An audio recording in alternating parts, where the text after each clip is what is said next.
Time for Focus. For 2.5 years, a Saudi-led coalition has been fighting Houthi rebels in Yemen. Yet, despite the coalition's overwhelming military superiority, the Houthis control much of the west of the country, including the capital Sanaa. Civilians have borne the brunt of the fighting. Human Rights Watch saying the coalition is guilty of war crimes. It's received the coalition logistical and intelligence support from the US, UK and France, raising questions about their role in the conflict. Jean-Yves Nalan sent us this report. Since the beginning of the conflict, Yemen has been hit by over 15,000 Arab coalition airstrikes.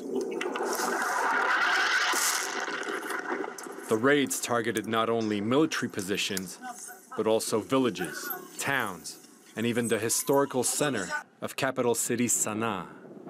Human rights organizations say around a third of the attacks hit civilian areas and represent potential war crimes.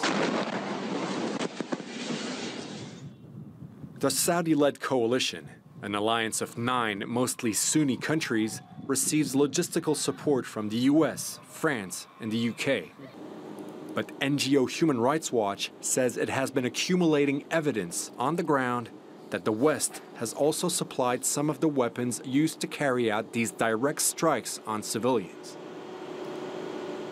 Trusted sources and activists send us photos of remnants of weapons that were used in Yemen. In many cases, these weapons killed civilians. And from those, our military and arms experts are able to trace the weapon back. Among the weapons are these US-made cluster bombs. Banned in over 100 countries, this weapon is at the polar opposite of so-called surgical warfare, as these cluster bombs randomly scatter submunitions or bomblets over a wide area. In Yemen, they've killed many civilians. The U.S. in 2015 had signed a $20 billion arms deal with the Saudis, and then they followed it up earlier this year when Trump visited Riyadh with an arms deal of around $110 billion potentially. So I think that certainly in terms of the Saudi-led coalition, the U.S. is the largest supplier, but we do know also that France and the UK and other European countries, in fact, sell weapons to these countries that are participating in the bombing campaign. After Saudi Arabia, the second biggest military player in Yemen is the United Arab Emirates. At Abu Dhabi's latest arms fair, the country proudly showcased some of the weapons used in the war. A lot of them French-made, like these Leclerc tanks, who now equip the Emirati army. They've been battle-tested for the very first time in Yemen. Other Franco-European exports were also on display, like these Panther helicopters, or this aerial refueling Airbus 330, here being escorted by Mirage 2000 fighter jets. During the fair, the Emirati Crown Prince and Defense Minister Mohammed bin Zayed marked a long stop at the pavilion hosting France's military-industrial powerhouses. The likes of Thales, Safran, and Dassault were all present at the fair, but also MBDA. The Paris-based European consortium is the missile industry's world leader. It sells high-precision weapons to most countries in the region. Okay, shoot. This new anti-tank missile system, equipped with a camera and capable of changing trajectory until the last minute, was of particular interest to the Emirati army. It's very good, it's new, and it's better than the previous versions, and much safer to use. The French government first needs to give the green light for MBDA to conclude a sale. And the company says it is not responsible for its weapons being used against civilians. We are France's industrial strong arm, so when France has a particularly strong geopolitical relationship, which is the case today with the countries in the region, France gives us the authorization through a commission to export this or that piece of equipment. The Middle East represents about €1 billion in gross revenue annually. €1 billion. A third of MBDA's yearly turnover. But in the eyes of human rights organizations, some of these business deals are illegal. Campaigners point to a treaty signed in 2014 by all European Union member states. It prohibits the export of weapons to countries likely to commit war crimes. So far, without much success.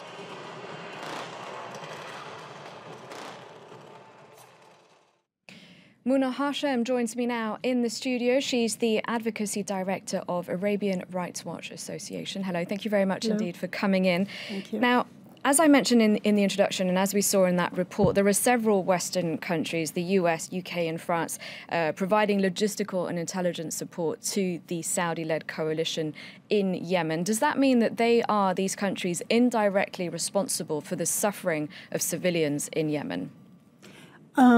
Absolutely. I think one needs to look at this within the international legal framework that is set up to prevent casualties of civilians and violations of international humanitarian law. And what has been taking place in this war is that they have not made any party accountable or have made these violations transparent. And this is one of the calamities that has led this war to become one of, a humanitarian crisis of epic proportions. The US, though, under Barack Obama, did block a Saudi arms deal over these rights concerns. But under Donald Trump, it's a different story, right? Well, actually, President Obama only blocked only specific precision-guided aircrafts, and but still, he during his 8 years, he provided Saudi Arabia with $18 billion. No, actually, $115 billion over his 8-year term. And so President Trump came in and has just been building on that. But what President Obama did was just block this small amount, but at the same time increase the logistical support they're providing Saudi Arabia. And we've seen Saudi Arabia, though, say, of course, saying is different to acting, but they've changed their targeting procedures to try and limit the number of civilian casualties. Has there been any proof? Is there any evidence in the last few months of an improvement in terms of the number of civilians killed?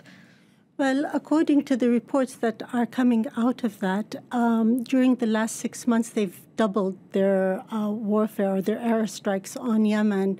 Another important feature is that under these circumstances and the violations that are taking place, the Saudi Arabia, if it feels or believes that it's not violating international law, it would allow to have an independent international commission to investigate what's going on. But instead, it has been lobbying to have such an international independent investigation to see what the crimes that are taking place on the ground. In addition to that, they're even preventing or prohibiting any journalists from entering the country to also, help document what's taking place. So how do you explain that we see world leaders often speak up and condemn? For example, at the moment, there's a lot of condemnation of Aung San Suu Kyi for what's happening in Burma. No such condemnation of the Saudis and their actions in Yemen. Why is that? Is it purely business, like we mentioned, weapons sales? Absolutely. Yes, it is absolutely business. And it's unfortunate that Western countries, examples such as the United States, United Kingdom, and France find it as a short-term objective, a very lucrative operation and business deal with the Saudis and the Emiratis. But I don't think there's any kind of long-term policy to see what the consequences of this support is. And yeah. All right, I'm sorry, we run out of time, but just before we go, I'd like to mention, of course, so many civilians killed, but also displaced, and there is a humanitarian crisis, and yes, we're not really seeing much progress on this issue. Thank you very much indeed for coming in, Muna Hashem.